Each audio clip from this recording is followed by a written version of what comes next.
parce que l'Europe est en train de se réindustrialiser sur le plan militaire. Et la dernière rencontre qu'on a eue à Moscou, c'était justement d'analyser son impact sur le monde. Eh bien, ce changement de l'économie européenne, une usine, c'est d'abord un marché. Hein.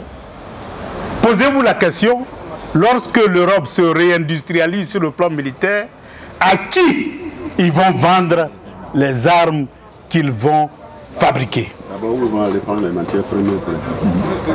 Voilà le problème qui est posé. Et où ils vont aller prendre les matières premières stratégiques, c'est-à-dire ce qu'on appelle les terres rares, pour les fabriquer.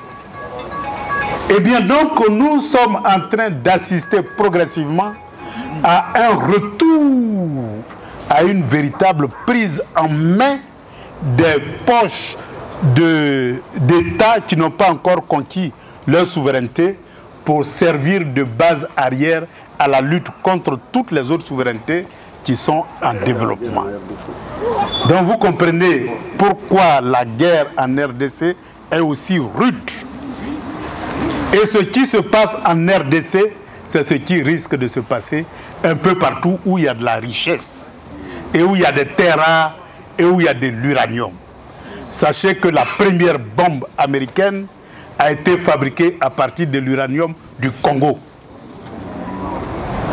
Et que le Congo recèle aujourd'hui toutes les terres rares qu'il faut pour fabriquer des missiles, pour fabriquer des fusées, pour fabriquer des avions de guerre, etc., etc. Voilà ce qui justifie la guerre en RDC. Mais toutes ces terres rares et cet uranium-là se trouvent en Côte d'Ivoire.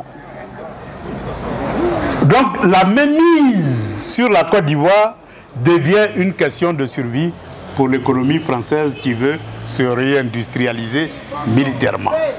Voilà pourquoi nous ne devons pas leur laisser cette occasion-là. Et donc 2025, il faut que ça passe.